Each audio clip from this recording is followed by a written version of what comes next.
Hello, everyone. Welcome back to my channel, Serious Slack with Serious Black. I am your host, Serious Black. We are going to be conducting an interview today with our guest. David, please introduce yourself. Hey, everybody. My name is David F. Walker. Some of you might know me. I do comics. I write comics, comics and graphic novels. I do all kinds of other stuff too. But like in the realm of my fame, what I'm famous for, I'm comic book famous. I've worked for Marvel. I've worked for DC. Now I mostly do graphic novels. But I do want to say to you, Sirius Black, that when you're comic book famous, that's just below being serial killer famous. And so it ain't that famous. I, I don't know that I want either of those. I don't, I mean, that's just below. How did you measure that? It was you know what it is? I was at San Diego Comic-Con one year, and I was taking it was probably a cab. It might have been an Uber or Lyft, but I think it was a cab. I think it was before they had, Ubers and Lyfts. Right. And the cab driver was just a talkative dude. He was a talkative chap, and and he's like asked me what I do, and I was like, yeah, I write comics and whatnot. And he's like, oh, who do you write for? And I was like, oh, I write for Marvel, I write for DC.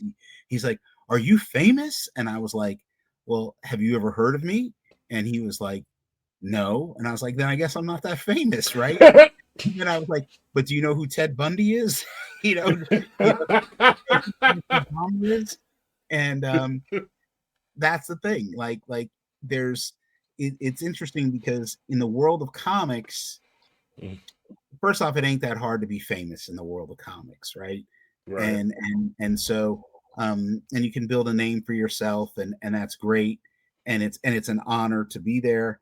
But then, like, there's some people who are comic book famous who think they're famous outside those sort of things, right? And Mm. so, when I go to the grocery store, I'm just the dude that can't find the no sodium or the low sodium soup, right? And it's not like people walking up to me at the grocery store going, "Are you who I think you are?" It happens once in a while, but it doesn't happen that often. Okay, I understand. You And you know know what what? Go it ahead. Go happens ahead. Go ahead. once at dispensaries. That's where I'm This is- recognized. Oh, I've actually met somebody who was comic book famous who thought they were famous outside, Yeah. and they were it was a situation, and they were in my bubble, and I Okay. was like, there's no amount of fame that was going to protect you from me, so Yeah. it's not a it's not happening. I'm comic book famous a little bit. I don't write nothing. It's and that's my point. That's how easy it is to be comic book famous. Right. um It's but yeah. So I mostly write comics. Um, I'm co-writer of Bitterroot for wait, Image. wait, hold on now, hold on. We're gonna get into that. Oh, I thought it was Let supposed to me be an intro. Okay, no, well, okay, let's talk about some of the stuff. Let's segue. Let me okay. segue into some of the stuff that you're quote unquote famous for. But since you brought it up, yeah, boom, we got this right here. Bitterroot. Tell us about it. Go ahead. Yeah, Bitterroot is a series I co-write with Chuck Brown. It's drawn by Sanford Green. This is the first volume, Yeah. and the colorist and the letterer aren't with the team anymore. But so Bitterroot is a series that started, I want to say it was like 2017, 2018. It's Yeah. about a family of monster hunters. The first three volumes take place during the Harlem Renaissance. Um, and so it's about this family of monster hunters, but the monsters that they hunt are people who have been infected by the disease of racism and hatred, and they turn into like demons, and they are trying to cure these demons that hunt and prey and feed on black folks. Wow. Yeah. I mean, I have all the issues too, but like just you hearing saying the synopsis again is like Yeah, it still hits hard right now. yeah. You know what I mean? It's well, Uh, and we're making a comeback. Don't call it a comeback. There's a new volume that's about to drop in March 2025, and this storyline follows a new generation of the family, the Sangrier family. yeah. The original series is set during the Harlem Renaissance in the 1920s. This new one that's about to drop is set in Mississippi in 1964. Word. I'm looking forward to that. Like I said, I have a lot of these. I have an omnibus. I'm very happy with it. We also, I want to talk. I wanted to bring this up because you're. A lot of people may not know that you also did this, which is a YA novel. Yeah. So can you tell us about Mr. Darius Logan? Yeah, Second Chance of Darius Logan is a YA novel that I wrote. Came out in July of 2024 from Scholastic Books, and so it's kind of a big deal because Scholastic's a big publisher, but it's the first Indeed. major work that I have that doesn't have pictures in it, right? So it's a completely different world. It's about Darius Logan, who's a young black man, teenager, who gets in trouble with the law, and he's about to be tried and convicted as an adult, go to prison. But instead of going to prison, he's remanded to a rehab program that's run by Super Justice Force, which is the world's greatest superheroes. And the program is called Second Chance, and it's meant to be a rehab Mm. program for for convicts after they get out of prison. But Darius is the first person to go into this program instead of going to prison, right? And so he's working, super justice forces like the Avengers or Justice League or whatever. There's characters in it that if you read the book, you're like, oh, I think this guy's kind of like Batman. Oh, this kind of like I was gonna Superman. ask, Yeah, what a name like Super Justice Force. yeah. Well, Okay. how do you come up with a name that's like isn't already taken, right? Like the Avengers, the Defenders, the Justice League, Justice Justice Society, Legion of Tomorrow. yeah, super friends, all Yeah. that sort of stuff. And coming up with superhero names is just sort of ridiculous. Like most of them are funny. That's why I love like the Tick, and I love Oh yeah. another thing I really love is Patton Oswalt co-writing it, Minor Threats, Oh and yeah. like The the Minor name Threats book is characters great. there, right? And it's like you got to have some serious confidence to name your character like the plumber, and people outside of the world of comics who aren't really big fans don't necessarily always appreciate that. And so you got to I come didn't up even with new. think about that. But yes, I'm with you too. I'm also a big fan of the characterization names on the tick, but also Freakazoid. Okay, yeah, Freakazoid had some good wacky characters. I got one more that I want you to talk about if you don't mind. I don't mind. I want to talk about Big Jim and the White Boy. This has been getting a lot of buzz. Yeah, yeah, I think this is your latest release, correct? yeah. Big Jim and the White Boy by myself and Marcus Kwame Anderson came out October of 2024. So we're talking hasn't even been out what 6 months yet. Yes, yes, No, under like 6 months. almost 5 months. Don't ask me Um, to do time. it's and as it says at the bottom, an American classic reimagined. It's a reimagining of the adventures of Huckleberry Finn, but it's all told from Jim's perspective. And um, it's again, it's a graphic novel. It's our biggest competition is James by Percival Everett, which is not a graphic novel, but it's a novel that has won the like National Book Award, and it's a retelling of Adventures of Huckleberry Finn from Jim's perspective. But they're two very different books. This is it, man. This is the biggest thing I've done. This is like it's the work that I'm probably definitely the most proud of. Marcus Okay. is the most amazing artist to work with. I look at the book and I can't believe I wrote it. But then I know I wrote it because I'm dope. So. Oh, okay. Finally, he admits it. Yeah. Okay. I have a copy of this, and it is on my nightstand to go through. Let me ask you this before I go into it. Like, should I be prepared to have some heavy sitting on my chest while I'm reading it? Well, you mean heavy as in just the weight of the book, or just heavy as in the Come heavy of on, the? son. Come on, son. I'll tell you this: most people who read the book and have reached out to me afterwards, the first thing they say to me is, "You made me cry," and Ooh. I was like, "Yes." See, Right. I knew it. I knew it, and that's why I asked the question. I was like, I'm going to confirm when I talk to him. But they're Okay. more, there's it's a combination of tears of sorrow and tears of joy. That's what I was going for. And I part of it was like, well, when was the last time you read a comic that made you cry? When was the last time you read a Mm, comic that made you laugh out loud? When was the last yeah. time you read a comic that actually scared you or got you thinking.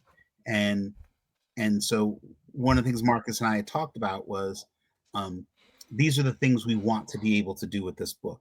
Like, um, Adventures of Huckleberry Finn by Mark Twain is considered an American classic. It's considered literature. I don't argue that point. I agree with it.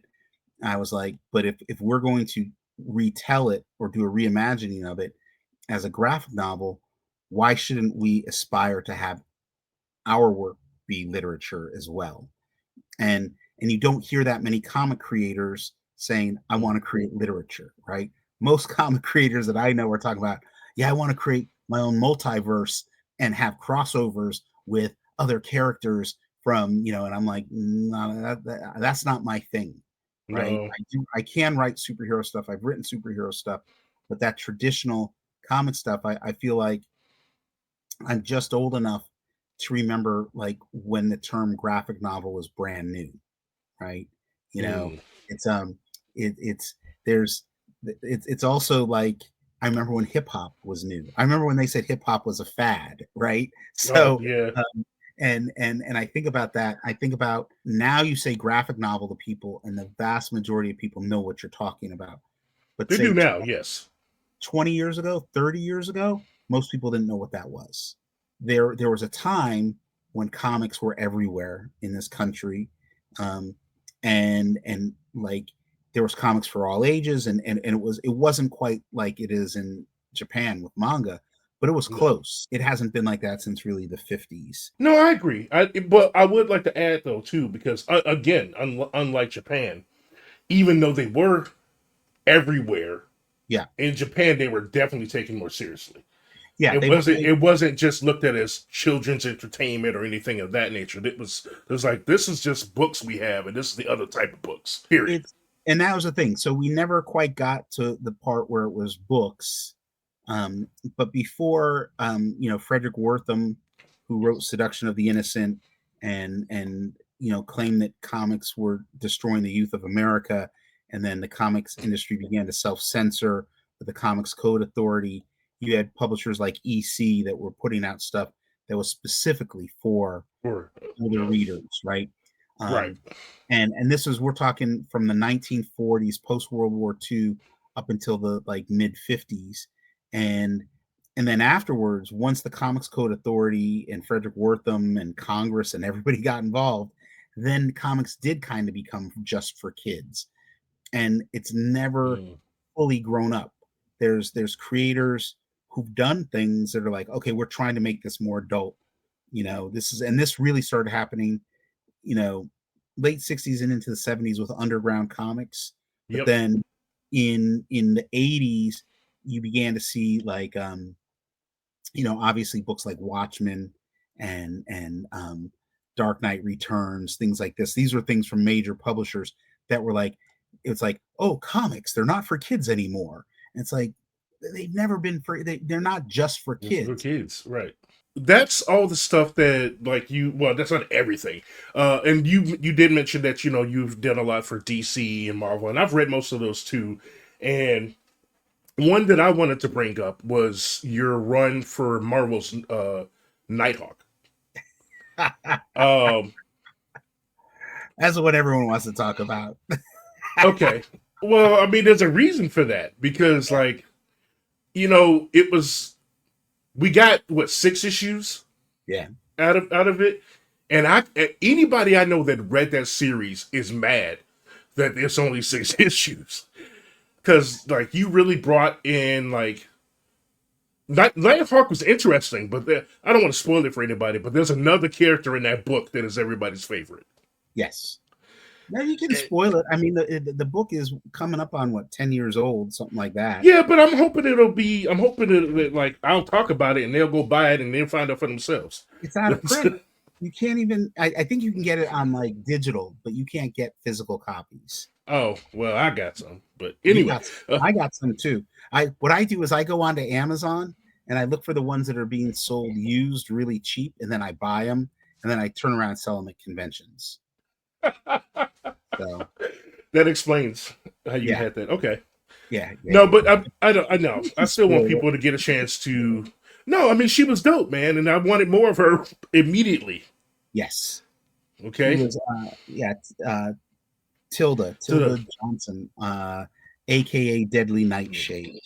yeah. Um, One of my goals when I was at Marvel, so the first two series I wrote there, one was Power Man and Iron Fist, and the other was Nighthawk.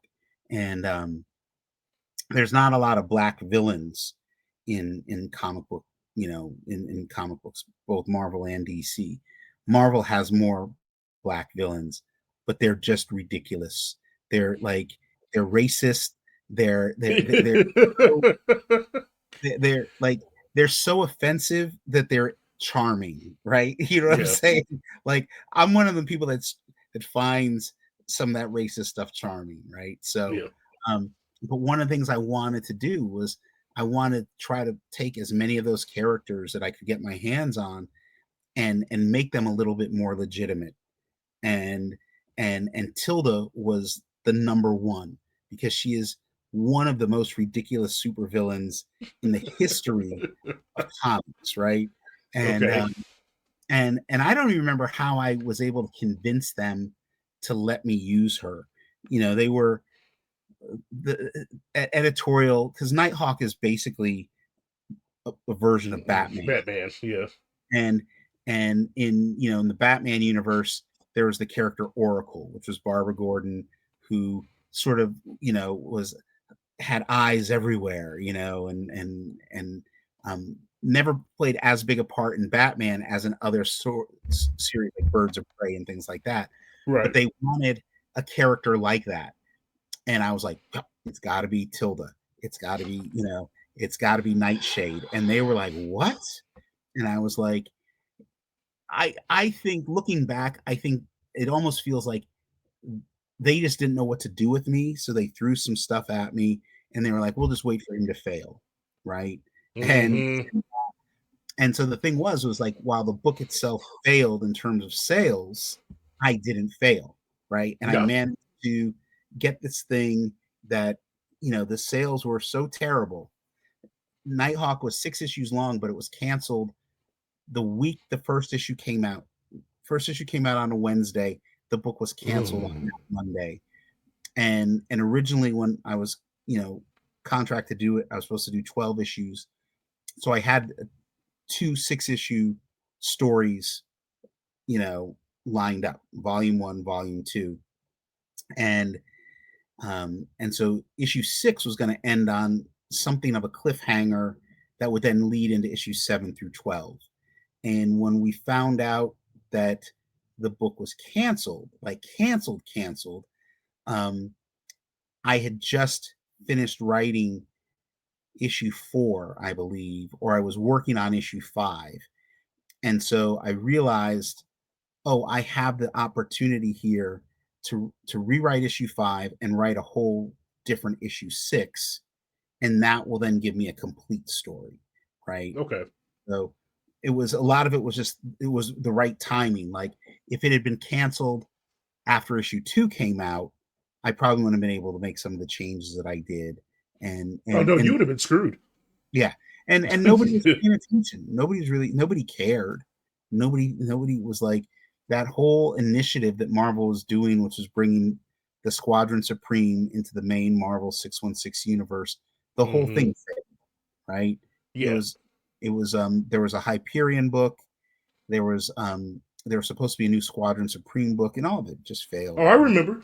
yeah, I remember. I think I read most of them, but like Nighthawk stuck out to me for yeah. many, many reasons, and uh, That's because you're from Chicago. That's why. It's yeah, like yeah. I mean, that's probably it. But no, I always liked the Nighthawk character anyway, and I yeah, didn't know much about Tilda to begin. I went back and looked at Deadly Nightshade, but like you made it like real cool. yeah. I think at one point I even tried to make an action figure, but anyway, we'll get to that. I also failed. No.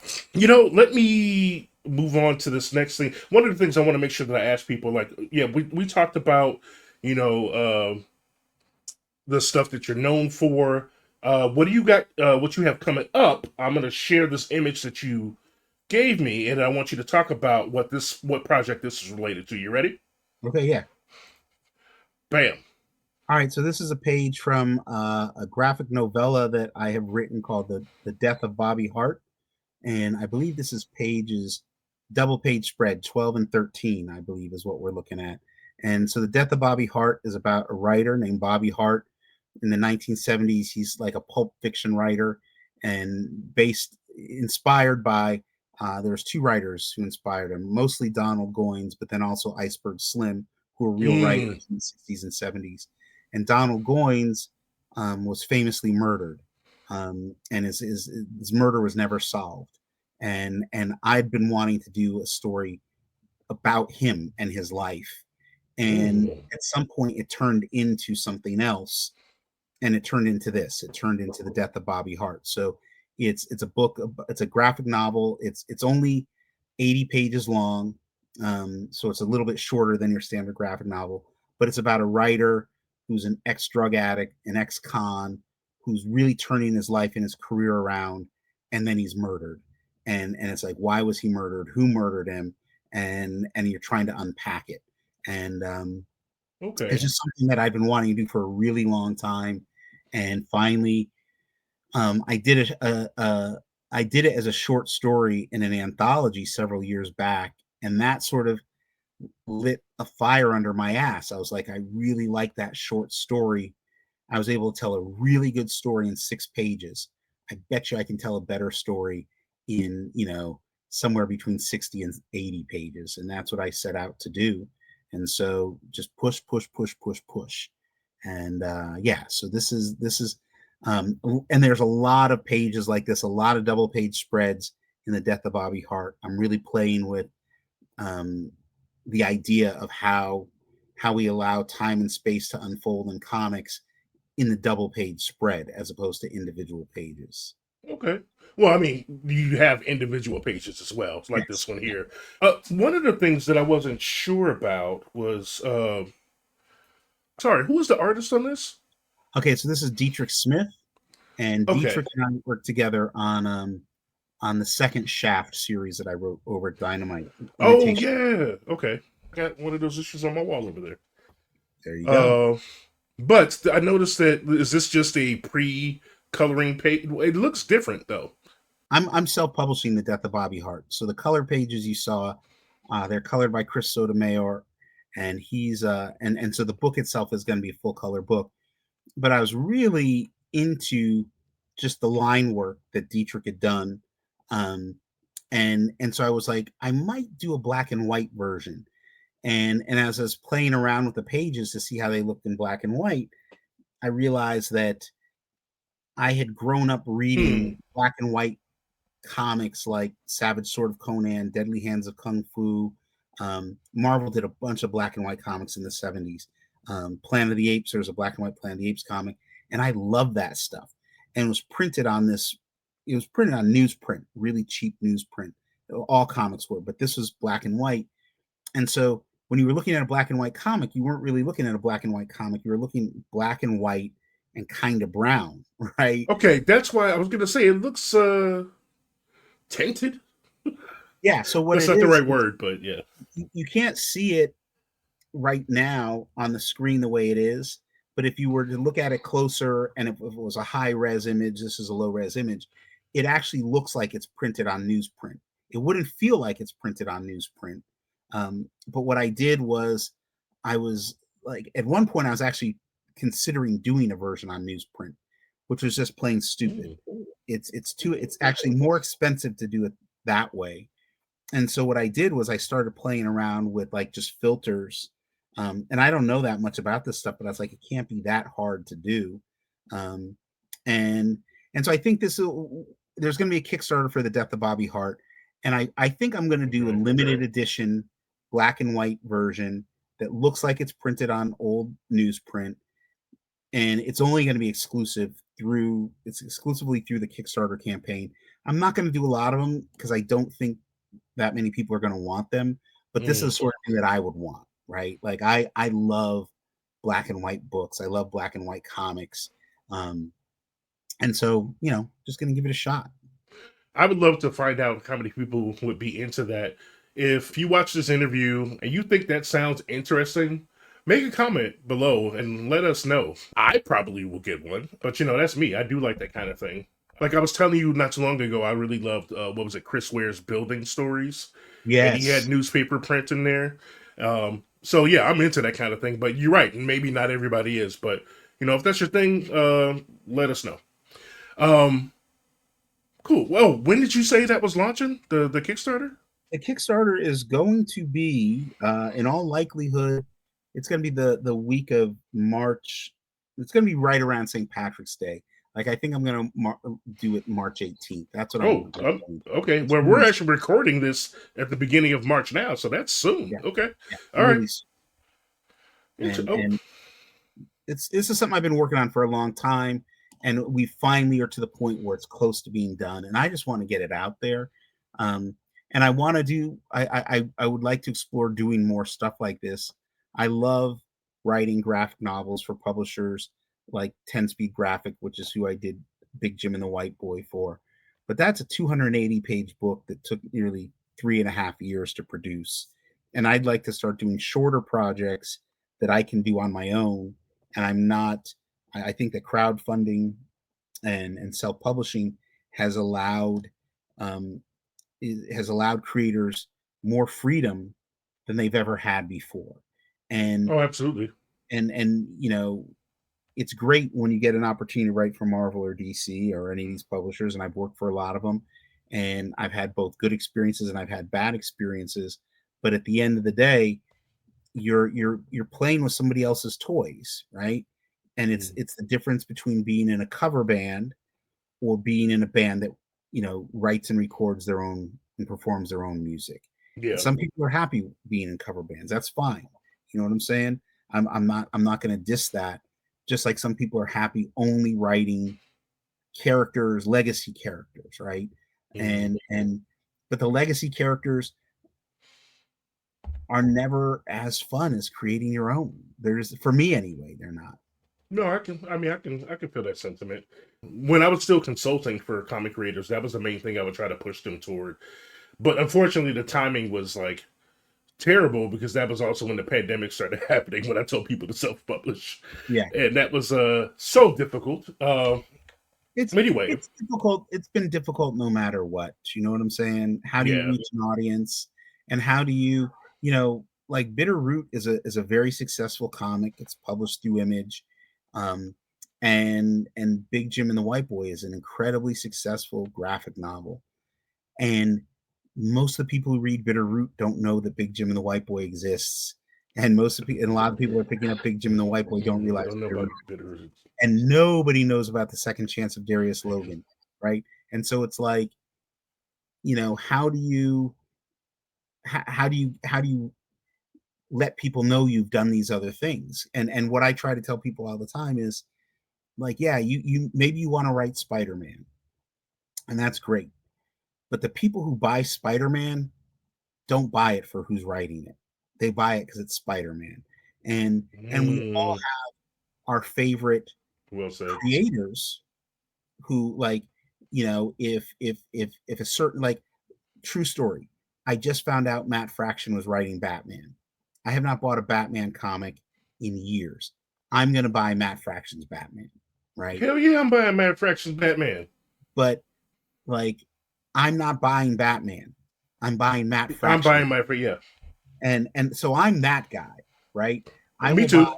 I'll buy a title based on who's writing it or who's doing the art, not who the character is, right? For most comic collectors, most comic regular readers, I think it's the other way around. So, I I agree. can tell you, okay, my favorite Daredevil runs. My favorite Daredevil runs, there's only four writers that have really moved me on Daredevil. Frank Miller is the first, then there's Ed Brubaker, then there's Brian Michael Bendis, and then that's it. I mean, there's other people that have done good jobs, Yeah. but like I own those collections specifically. I don't own every Daredevil collection. I think that Walt Simonson's run on Thor was the best run on Thor ever. Like that's how I sort of look at it. But I don't think No, most I people feel you. do. No, I agree. I mean, as somebody who used to have to sell comics, yes, they most people don't look at it like that, but To add to your example, though, I own one collection of Green Arrow, and Yeah. it's the one that Jeff Lemire wrote. Okay. That's it. All right. Not to say I don't like Green Arrow. It's fine. Yeah. I'm just not, Nope. I I bought get it. it. I bought it because Jeff. Yeah. Yeah. Um. That's the thing. Like there's some creators out there like that. Like, oh, wait a sec, so and so did this thing. I'm going to pick this up. And then, you know, when Greg Rucker was writing Punisher, I read Punisher. The only Same. other I read some of Garth Ennis's stuff when he first started writing Punisher, but then I was done. I was like, okay, after a year or so, I was like, yeah, nah, I'm just not feeling it anymore. Honestly, I think my wife only owns Detective Comics and Batwoman because of Greg Rucka. Yeah. That's all she got. In fact, she stopped as soon as he stopped. Yeah, So, that's it. Um, Ed Brubaker is like, I own a bunch of stuff that Ed Brubaker's written, but yep. nothing is better than his than Criminal or the Reckless books or those sort Yeah, of those are good. things. I mean, I love the stuff he does with Sean Phillips. Don't get me wrong, I love a lot of the stuff he did for Marvel and DC, and I own that too. But Hmm. I own that because it was Ed Brubaker, right? Yeah, And I'm same. I'm that weird guy. That's a sort of comic reader and fan that I am. It's like, looking to see who wrote it, looking to see who drew it. Okay, that's the second audience. That is the second comment I want you to make. Are you buying for the character or for the creators? We've been talking comics for a minute. I need to move on to the actual premise of the show. Are you ready? Okay. Yeah. Okay. Now, the show is called Serious Slack with Serious Black, right? And that's Yeah. because I really want to talk to people in your position and talk to you about what it is that keeps you human. I want to talk about, like, yeah, you write and you create comics for a living, but what do you do outside of that? And so Yeah. when I asked you that question, you revealed to me that one of the things you like to do is you like to take photographs of flowers and plants Hmm. and other beautiful things. And you were kind enough to send me some examples. I don't know if you'll be able to remember all of your photos. I don't, but if you want to speak on each one or say something, let me know, and or just go for it. What Yeah. do we No. have I mean, here? this is, I don't even know the names of some of the flowers I take pictures of, but this is a poppy. Okay. This is where we get opium and heroin from. Um, although I don't think that these poppies you can do that with, but they start blooming. And again, I don't know a lot about most of the stuff that I take. It's what catches my eye, right? I'll go for a walk a lot of times just to decompress.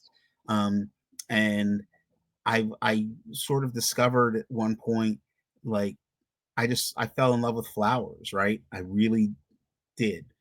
But I don't love them like, oh, I want to plant them. I don't want to take care of them. You know what I'm saying? Just- you like to look at other people's flowers. Yeah. Yeah, yeah, yeah. Okay.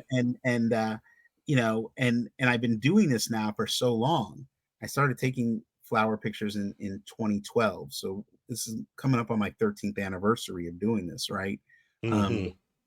and so I know, like, where certain things are blooming in certain neighborhoods, right? Like there's a tree called the tulip poplar tree, which has flowers that bloom, and they only are in bloom for like a week to 2 weeks, and Oh they wow. usually start blooming in late April, early May. And I only know where two of those trees grow in Portland. I look for them all the time, and so it's like when the tulip poplar is growing, blooming, I'm there. And one of the houses is within walking distance of where I live. And every time I'm there, whoever comes out, they start talking to me like they've never talked to me before. And they're like, yep, that's the tulip poplar. And I'm like, yeah, no, I love this flower. So even in my journeys along the way, there's a handful of people, you know, because I'm sure when most people see me taking pictures of flowers, they think I'm staking out their house like I'm a robber. And I have a policy, I don't, I never go into somebody's yard. I never, like, it's got to be within reach of my hand to get the picture of from wherever I'm standing, but I won't step on someone's For property safety. Yeah. for safety's sake. Yeah. Cause people get shot, right? Hmm. And but every now and then people will like stop and talk to me, and and they'll be like, "Oh, you should take a picture of this," and they start talking about their, you see people in the summertime, tending their flower beds and their gardens and things like that. And that's how I tend to learn about some of the I know the names of some of these things, and I know a little bit about them. And most of the time I forget the names, and then I gotta like look it up and tell people. And but Yeah. I post these regularly on Instagram. I used to post them on Twitter, and they'll show up in my Facebook feed. But I just take them for myself. They're Okay. not meant for anybody else other than the people who want to look at them. This is a Mm. I was just in Cleveland, Ohio about 2 3 weeks ago, and outside the main branch of the public library in downtown Cleveland, they have all of these statues. They're sort of, they look like they're cartoon characters. I believe this is bronze, and it just snowed that morning. Mm. And as I was walking to the library to give this presentation, I saw all these statues, and I was like, these little sculptures, and I was like, yo, like this is the thing I look for when I'm in another city, right? Like Okay. I look for whatever's in bloom, and there wasn't nothing blooming, you know. Cleveland, it was 6 degrees, bro. Yeah, It was yeah. cold I as don't I hell. don't miss that. No, I Um, understand. but I tend to look for like sculpture or public art, things like that, graffiti, you know, like Mm. so that I can, because I'm not like one of those people that's like, hey, let's go shopping and buy clothes. I'm like, no, I want to take pictures of the unique things that I see, and these become the memories, and I can, I'll tell people, if someone wants to know, well, what were you doing in Cleveland in the middle of February? I can tell them, well, I was there for this event, but I wanted to take time to appreciate what's there, because that's the thing. It doesn't matter if it's a sculpture like this, or if it's flowers blooming. They're there to be seen. Most of us don't Agreed. see these things. Yeah. I mean, you should. Everybody should get to see this little gingerbread businessman. There's a Beautiful. whole series of them, man. I want to go back to Cleveland at some point and see, like, I'd like to know the story about them. That's the other thing too. Sometimes you get an opportunity, maybe you say to somebody, "Hey, what's the story of this?" And I was so rushed, I didn't really get a chance to talk about it with Uh, anyone. So Cleveland is the home of the Rock and Roll Hall of Fame, and there's a museum that's attached to it. And those are Freddie Mercury's shoes. And I took a bunch of pictures, but that was one of the things where I was like, yo, first of all, Freddie Mercury's feet are small. But it was like, as I was looking at it, and there's certain things when you look at them, and it was like, I'm pretty sure these were the shoes he wore at Live Aid, and which is yep. one of the most famous live performances, Queen's most famous live performances. And I was just like, I was there, I was at this at the museum. My lady went with me, and we were just wandering around, and there was a couple things that like everything there was a sense of wonder. Everything I saw, there was stuff that like by musicians that I don't know. There was musicians I don't really care for, but all of it was a sense of wonder, because you realize, again, Freddie Mercury wore those shoes. There was Hmm. Joe Strummer from the Clash. There was his guitar, and I was like, yo, that's Joe Strummer's guitar. And you realize like albums like London Calling or Santanista, which I think are just amazing albums. Like, this is the guitar this dude played, right? And then it's and there's this history, right? And I believe that you know that some of that energy, that creative energy that inspired Joe Strummer and all the other members of the Clash, the creative energy that inspired Freddie Mercury, like like it's still there, right? Yeah. Like I believe it's still there. No, I feel you. I've been to a few exhibits like that. I've been to some rock and roll museums, but I remember one time I was back in Chicago. I was at the Museum of Science and Industry, and they had the hip hop exhibit, and Yeah, so there they had Runs Adidas that yeah, is Run shoes, and I was like, yo, those are Run shoes, yeah, at yeah, the yeah. original shell toes, and then Yes. I got to see like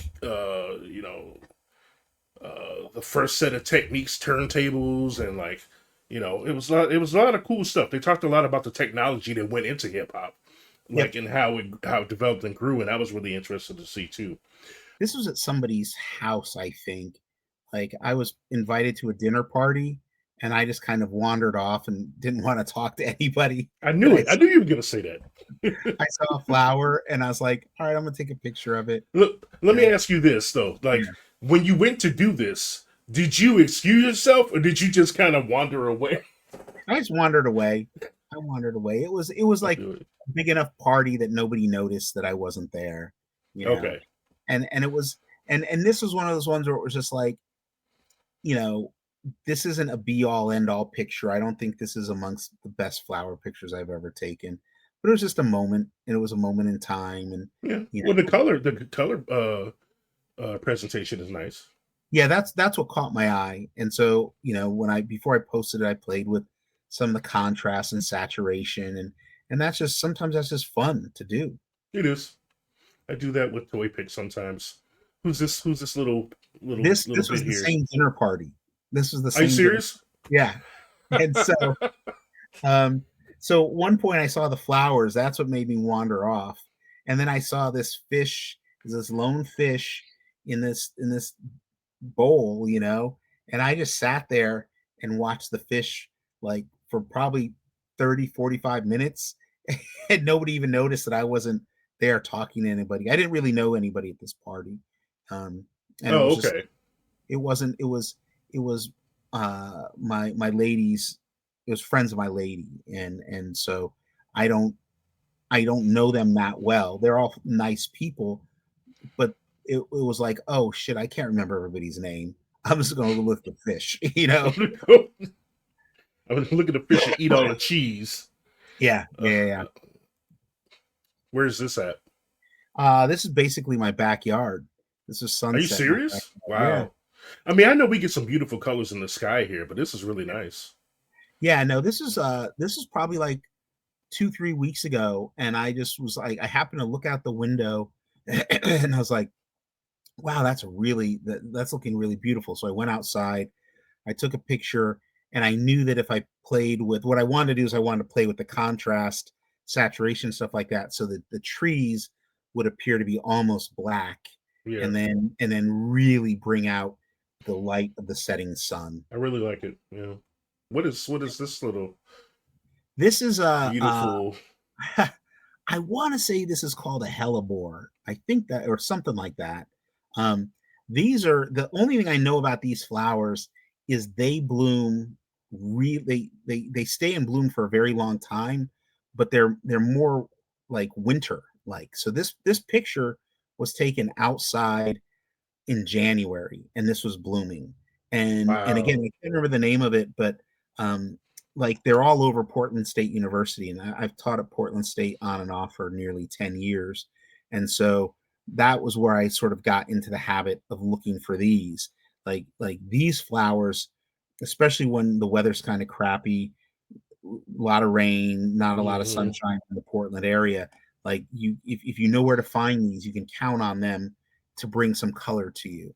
And so yeah, that was blooming somewhere. This is the last one that we Yeah. have for today. And this is and This I can't remember what these are called. These are in bloom right now too. These like bloom. current. So this is a current picture. Then this is Yeah, like a this is a recent. current one, and the flowers don't stay in bloom that long. It's a tree, so I can't remember the name of it. There's probably someone that's like yelling right now. That's a blah blah blah. But like if you look at the petals, you see there's this texture. There's this Yeah, that's pattern. what I was looking at at the tips, right? Yeah, yeah, yeah, yeah. And so that's one of the things that I will look for. And then, sometimes I can just post a picture raw and unfiltered. And sometimes I love to do that. Other times I'll play around with it. And that becomes almost therapeutic because it's like, I tell people this is like Mm. for me, the taking of pictures of flowers started out as and it still is a very therapeutic thing, right? So if I go for a walk, it doesn't matter if it's in my neighborhood or I drive somewhere else, and I'm like, I'm gonna go take pictures of flowers for the next hour. Maybe I'm listening to some music, and I find the pictures and I'll stop. And I might take, for every picture I post, I probably have taken anywhere from 5 to 20 pictures of the same bush of flowers or the same flower. Oh, okay. And then I go home and I look for the ones, if they're out of focus, I delete them. And then I find the one, I'm going to post this one. And then I play with it. And sometimes, again, sometimes I post it raw and unfiltered. Sometimes I post it like, I play around with it. But while I'm doing that, I'm not doing anything else, right? I'm not Mm, I'm not worrying about deadlines. I'm not worrying about whatever's going on in the world that's making me crazy. I'm taking care of myself through something that is creatively fun for me, right? And it's a very, people are surprised because, like, I'm a dude who writes comics and I write people beating the shit out of each other, and it's about murder and whatnot. And it's like, yeah, but that doesn't mean you can't appreciate what's there, and that you can't find a way to incorporate that into your life. understood and agreed. I'm glad you said that because that actually leads me into my other question that I wanted to ask, and because mental health is very important to Mhm. me, and I like to talk to my guests to find out what it is that you're doing. Now, you just said that these are part of your practice. Is there anything else that you are doing to maintain your sanity? Well, I don't think I'm maintaining my sanity, but um, I have what I call creative well-being, right? So we talk Okay, about our mental health, we talk about our physical health, we'll talk about our spiritual health, we'll talk about, or we'll talk about mental well-being, or physical well-being. We talk about financial well-being. We talk about all this stuff. Most people don't talk about creative well-being, right? okay, what is that? I believe that all of us are creative, right? That we have a creative spark in us. I believe that that Yeah, creativity is what makes us our most human, right? But most of us don't really practice that creativity. And but creativity can come in any way, shape, or form, right? So I right. I happen to be very fortunate that I get to write for a living. So that's I work creatively for a living, but I have to have something else. And so, like, things like taking pictures of flowers, things like that. Sometimes I'll just do doodles, things like that, and sketchbook. But that creative well-being is, and this is where it starts getting, sort of existential. It's feeding your soul, right? It's taking care of yourself. And so, for me, with the pictures of the flowers, I suffer from chronic depression. I've been treated for depression now for, like, 15, 20 years. I also have anxiety. Um, and but when I'm dealing with flowers, like, I don't feel none of that stuff, right? Like, Okay, I'm just there. I'm in a zone, right? And I know enough people who, like, some people, their creativity is cooking. Some people's creativity is collecting stamps, right? Some people's creativity, I mean, you do action figures, right? true. That's like, that is it, right? Now, if Yeah, someone said to you, you can't do action figures anymore, what would that do to you? you mean what would it do to them? Yeah, yeah, exactly. um, no, I mean, yeah. If I've actually have felt the physical ramifications of not being able to create, or like I'll have an idea for an action figure in my mind, and when it takes too long for me to get to it, I Yeah, feel it physically. yes. Yeah, And so that feeling is when your creative well-being isn't being met, right? And yeah, so what I believe is that you we each of us should be finding multiple things to do, right? And even when I talk about self-publishing, right, doing a book like The Death of Bobby Hart, part of that's the creative well-being, because I can't go 3 years in between projects. I can't go 3 years uh, without interacting with people and having them see my work. And so, um, there's a whole philosophy about creative well-being, and it really started to develop while I was teaching at PSU and really teaching, like, teaching basically creative writing class, but also thinking about why we're creative, right? And sometimes that creativity can manifest itself in just like stopping and listening to music, like really listening to it, right? Mm-hmm. Earlier, before you started recording, I've been listening to a lot of De La Soul again. It's been a long time since I really Oh, sat down and listened to De La Soul. And it was put like, them right up there. you know, here I am listening to them, 3 feet high and rising is creeping up on 40 years old, right? It came out in Oh God. 88, 88 or 89. I can't remember which, Wow. Okay. you know, and like, so listening to that album specifically, but all their albums, but that album specifically, it's a very different album to me now because when it Absolutely. came out, I was like 20 years old. You know what I'm Mm-hmm. saying? Now I'm Mm-hmm. pushing 60, and it has a completely different meaning. And so sometimes you just sit there and you just listen to music, and you let that creativity of other people, it comes into you. It should be feeding your soul. It should be feeding your mind. It should be invigorating you to do something, even if that creative thing is like, you know, organizing your closet. I do a lot of. I'm a habitual room rearranger. Yeah, Like every 6 months, I got to change like three of the rooms in the house for some reason. yeah, Just yeah. Thank you for participating in that. That is the main purpose of the show, is to talk about what you do in your downtime and how you maintain. There is one more thing that I want to do here, and that okay, is this little thing that I've created. So here's what's going to happen. I have a list of 30 questions, and then you and I are going to spin this wheel 5 times. Now, okay, whatever number that the wheel lands on, that is the question that you have to answer associated with that number. okay. Ready? I'm ready. Okay, let's do this. Okay, First, let's spin the wheel.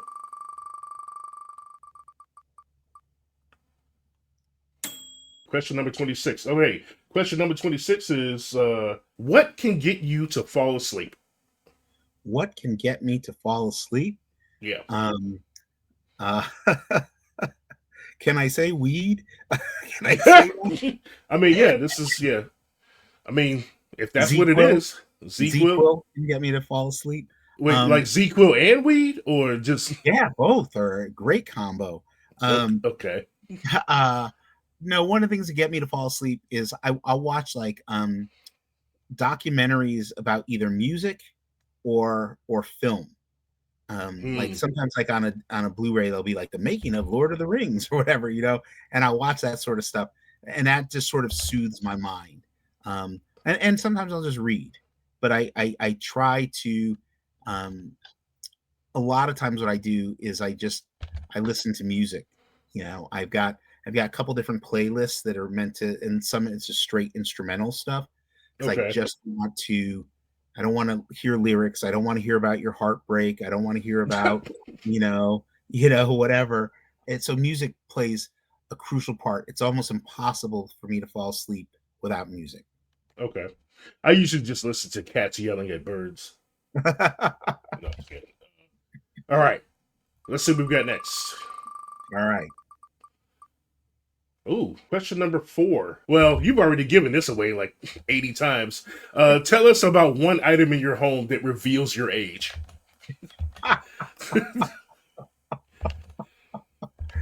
Everything. Look, I still have a little tiny black and white TV that's like a tube TV, right? you know, For what? uh, I can't talk about that because it will make me sound crazy. I also have a VCR, but I have this old black and white TV, this old black and white tube Does TV. it work? Yes. Oh my god. I mean, it doesn't. You don't get much by way of signals because most stuff is via the internet. But it Right. would it works. Yeah. Okay. All right. That's fair. All right. We'll move to the next one. What do we got? Question number 14. What is your favorite human body part? Earlobes. Word? Word. Yeah. Earlobes. Okay. Follow-up question. How did you discover that? When I was a kid, I sucked my thumb and I played with my earlobe, right? Like that I was that kid, like nervous energy. But if someone would pick me up, I would play with their earlobes. I just thought they felt really so like adults would knew, right? uh, Don't pick up that little Walker kid or he's gonna try to play with your that's too earlobe, funny. right? And then it turned into a sort of thing where it's like I can't mess with a woman who doesn't have good earlobes. And I'll be looking. I'll be like, yeah. And I'll You just know, grab. I don't have. I don't want to keep the show going for too much longer, but I had so many follow up questions, but I'm gonna come back to that. So we'll talk about that offline. Like, Okay. all right, I think we got two more. All Okay. right, here we go. Number 19. Oh, this is an easy one for you. Okay. Cool. Yo, you're getting lucky today, man.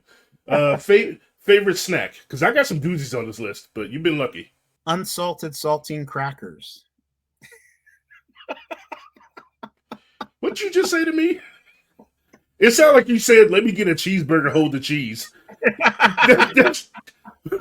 What? You can get saltine crackers without salt. There's still salt Oh in them. yes. Okay. No. Oh, Unsalted sorry. crackers. Okay. It was just the wording that confused me. Yeah. I was like, Yeah. I thought you was messing with me. No, no, Uh, no, no, no. That's like okay. the and Hold up. that's Wait. Hold up. Did you just tell me your favorite snack is plain ass crackers? yeah. Yep. It is. Uh, Because Yo, that's how I am concerned. because it comes back to growing up poor, right? I Like mean, yeah, but like we're not poor no more, man. yeah, but they still taste good. They still Actually, I don't taste know why I said that. We are poor as hell. Yeah, I mean, okay, no, you know what? When I'm sick, I do love to eat like just some plain crackers, yeah, whatever. with some ginger ale. Yeah, Yes. Speaking of which, we gotta eat yeah. some. All right, this is the last one. Okay. Come on, spin, give me something good. 23. All right. Damn, you are getting really lucky. Either you getting lucky or I need to do something with these questions. But so this one is about pets. It says, "Do you have any?" And tell us about them. And if you don't have any now, have you ever had any? And I'd like to hear about them. Yes, I've had. I don't have any pets now. I've had pets in the past. Um, it's never ended well with pets, and so part of the reason I'm so messed up now as an adult is some of the stuff that happened to me as a kid. So, like, I had a pet rabbit when I was a kid named Herman, and Herman was killed when he was struck by lightning. I can't make that up. What? What? And then I got Wait, you was outside, right? Herman was outside. Yeah, Okay. we had this is at my grandparents' house, and they had like a big sort of cage thing, and it got struck by lightning, and Herman got killed. And then everyone felt bad for me, so they got me another rabbit, and that was Herman too. And that one got eaten by the Oh neighbor's no. dog. Oh no. I am so sorry. I had the most intrusive, terrible thought. My Um, bad. no, that's all right. It's all right. So, Well, um, I thought you were gonna say something happened to Herman too, and I was gonna say Electric Boogaloo. there you go. Uh, he was eaten That's terrible. by the neighbor's German Shepherd. Um, Oh man. and so that's just the rabbits. I had a dog that didn't end well. I had a cat that I loved when I was a kid growing up. Oh. I was I was Calvin from Calvin and Hobbes before there was that comic strip, right? Okay. Um, and when we left the East Coast, we did not bring the cat with us. We our the cat, his name was Dumbo, um, and he was kind of like, I guess you would call like a tomcat, right? He was our cat, but like all the neighbors would feed him, and he would like stay with different neighbors and things like that. And so when we left, it was when we moved to the West Coast, we left him with the neighbors. They loved him, you know. Okay, that's good. Honestly, I don't talk about that. Like I'll talk about the rabbits getting struck by lightning, but I won't. It's very difficult for me to talk about Dumbo and like what that um because and so now I don't have pets because I don't like the attachments that form, because then those attachments, you could, something can happen to the pet, they can die, whatever. um and so it's always interesting to me because when someone loses a pet and they get really emotional, like I understand it, That's but me. but I'm like, yo, this is why I won't do it, right? Like I was in a relationship with someone who had two dogs and a cat, and when she broke up with me, she also had kids.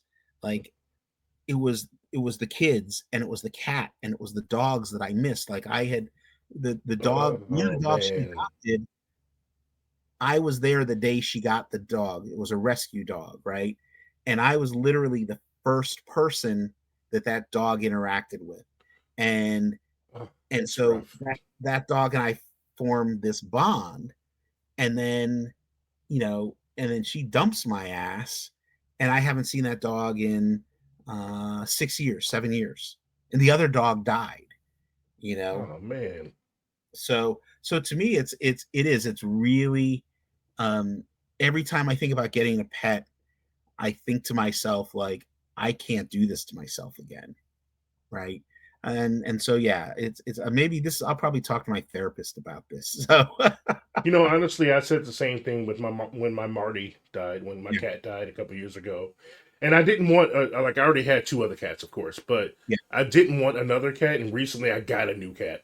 It needed a home, and I'm a sucker. But yes, what you mentioned, I can't help but think about that all the time because my other cat is getting pretty old, yeah, and I dread that day. yeah. Dread. Yeah. No, it's Uh, an odd dynamic. So I mean, I part of me, like, I'd love to get a dog, but hmm then I live in an apartment. I feel like the dog should have a yard to run in, and shit like that. So plus I don't want to get emotionally attached to, I'm emotionally attached to like five other people right now. That's a lot. You know what I'm saying? You must be tired. That brings us to the conclusion of our Slack time hangout, sir. Was there anything you wanted to say to my audience before we depart? No, I just would like to say thank you for to anyone who's listening. If you had a bad time, I don't want to hear about it. If you had a good time, I probably don't want to hear about that either. But you could let us know. But I hope that you got something out of this that either inspires you or gets you thinking differently about how you go through life, right?